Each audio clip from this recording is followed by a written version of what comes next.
Hello বন্ধুরা, good morning. আমি মলি। আমার নতুন আরেকটি ব্লগে তোমাদেরকে অনেক অনেক ওয়েলকাম। কেমন আছো তোমরা সবাই? আমি আশা করব তোমরা সবাই খুব ভালো আছো, অনেক সুস্থ আছো।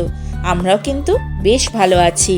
আজকে কিন্তু শুক্রবার, এখন ঘড়িতে টাইম হয়েছে 8টা। ছেলের স্যার এসে গেছেন, ছেলের পড়াশোনা আবার শুরু হয়ে গেছে। তো স্যারের জন্য করে নিলাম গরমাগরম র চা 1 কাপ, তাও আবার চিনি ছাড়া। ওনাকে চলো চাটা আগে দিয়ে আসি। আমাদের চাটা হওয়ার সাথে সাথেই ছেলের স্যার এসে হাজির। তো আমার চাটা রেখে দিয়ে সঙ্গে সঙ্গে স্যারের জন্য করে নিলাম 1 কাপ চা। বয়স্ক মানুষ, একটুখানি চা তাড়াতাড়ি করে দিলাম। ওনার কোনো স্টুডেন্টই এখনো পর্যন্ত এসে হাজির হয়নি, সেই জন্য ভাবলাম চাটা উনি আগে খেয়ে নিক আরাম করে। রোজই তো পড়াতে পড়াতে চাটা খান, সেই জন্য চা ওনাকে দেয়া কমপ্লিট হয়ে গেছে। আমাদেরও চা কিন্তু খাওয়া কমপ্লিট। এখন আমি ঘরে জানলা দুটো খুলে দিলাম, দিয়ে চলে আসলাম সোজা রান্নাঘরে। আসলে আমার সংসারে কাজের মানুষ বলতে আমার কোনো হেল্পিং হ্যান্ড নেই। তবুও মানুষ তো একটু আশা করে যে করে দিত, তাহলে কিন্তু মন্দ হতো না। কিন্তু সেটা তো হবার নয়, তাই আগে থেকে আমি কাজের প্ল্যানিং করে রাখি। কোন কাজটার পরে কোন কাজটা করলে সেটা সময়ের মধ্যে সুন্দরভাবে হয়ে যাবে, এটাই সবসময় আমি চেষ্টা করি। আমাদের বাড়িতে যিনি কাজ করেন তিনি শুধু বাসন মাজার কাজটুকুই করেন, এরপরেও সংসারে যে কত রকমের কাজ থাকে সেটা একটা মেয়েই বুঝতে পারে। তখন পর্যন্ত যারা আমার ভিডিওটা দেখেছো, তাদের যদি ভালো লেগে থাকে তাহলে অতি অবশ্যই একটা করে লাইক করো, কমেন্টও করতে পারো। আজকে শুক্রবার, তোমাদের দাদার অন্য সপ্তাহে কিন্তু শুক্রবারে ডিউটি থাকে। আজকে কিন্তু তোমাদের দাদার রয়েছে ছুটি, কারণ এবারে তিথি অনুযায়ী শুক্রবার আর শনিবার দুদিন শিবরাত্রি পড়েছে। সেই জন্য শিবরাত্রির জন্য তোমাদের দাদাদের অফিস ছুটি রয়েছে, আর তার সাথে আমার মেয়েরও স্কুল ছুটি। সেই জন্য সেই দিকে চাপটা কিন্তু আজকে আমার কমই আছে। কিন্তু তবুও যত তাড়াতাড়ি কাজগুলো কমপ্লিট করে ফেলা যায় তত তাড়াতাড়ি কিন্তু মঙ্গল।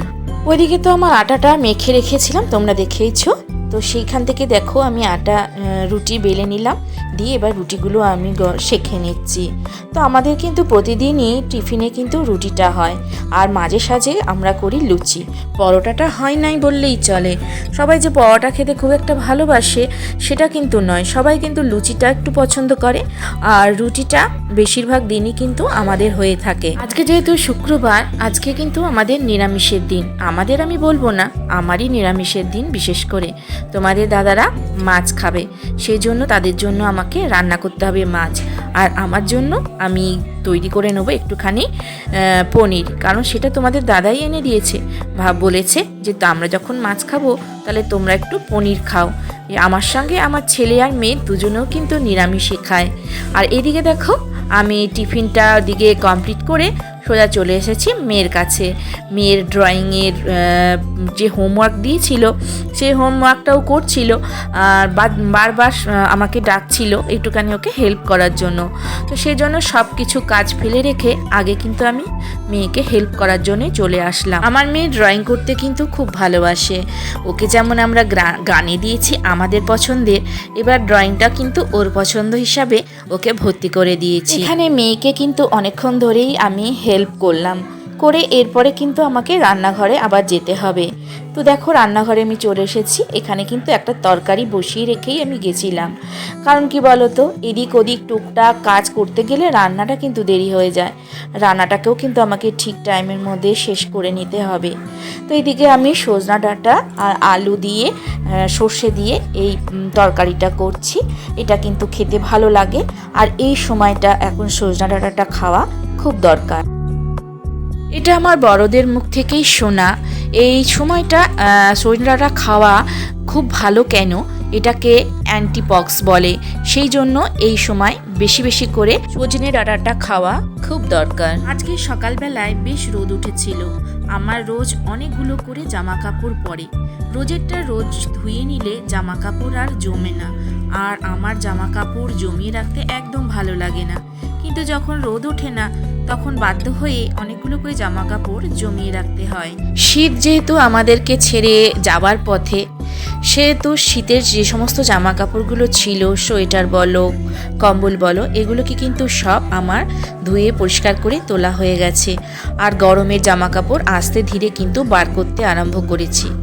আবার দেখো হঠাৎ করে দুদিন ধরে কিরম যেন ঠান্ডা ঠান্ডা পড়ছে। যতই ঠান্ডা পড়ুক আমি আর এই কম্বল টম্বলগুলো কিন্তু বার করছি না। হালকা পাতলা যে সমস্ত চাদর আছে, কাঁথা আছে, এগুলো দিয়ে কিন্তু এই সময়টুকু কাটিয়ে নিতে পারবো।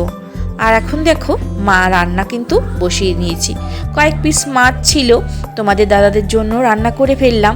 তোমাদের দাদাদের বলতে আমার ভাসুর ঠাকুর আর আমার কর্তার কথা বলছি।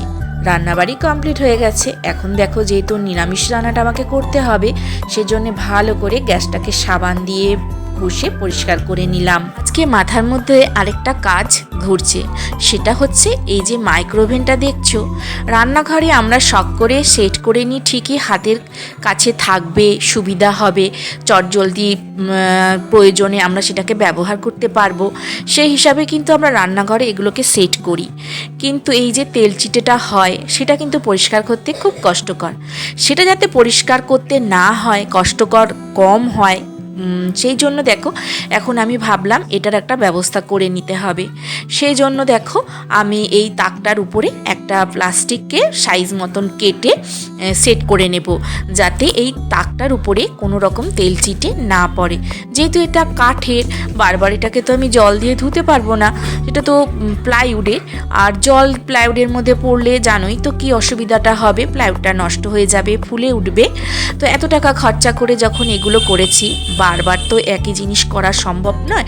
আমরা যেহেতু মধ্যবিত্ত পরিবারে, আমাদেরকে একটু ভেবেচিন্তে হিসাব করে সব কিছু করতে হয়।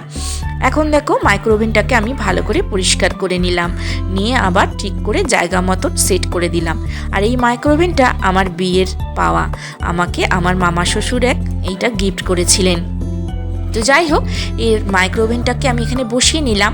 আর ওপরে যে টাওয়েলটা দিয়েছি, সেই টাওয়েলটাকে দেখো এখন ঠিক করে এটাকে কভার করে দেব, যাতে আমি ব্যবহারও করতে পারবো আর তেল চিটাটাও কম পড়বে। দুদিন ছাড়া ছাড়া এটা আমি পরিষ্কার করে নেব, তাহলেই কিন্তু হয়ে যাবে। আজকে শিবরাত্রি, সবাই যারা শিবরাত্রি করো তাদেরকে জানালাম অনেক অনেক শুভেচ্ছা। আমি কিন্তু শিবরাত্রি করি না ভাই, আমার তো শিব পাওয়া হয়ে গেছে, বিয়ের আগে করেছি, কিন্তু বিয়ের পর থেকে আর করি না।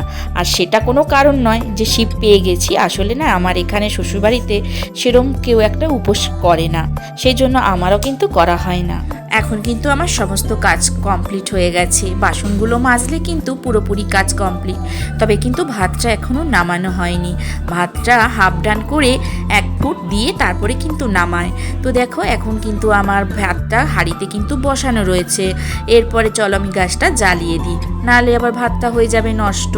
তো দেখো এখন আমি গ্যাসটা জ্বালিয়ে দিতে এসেছি, আর পাশের হাঁড়িতে গরম জল বসিয়েছি, এটাতে দিয়ে ছেলে চান করবে। তাহলে আজকে এখানেই শেষ করলাম।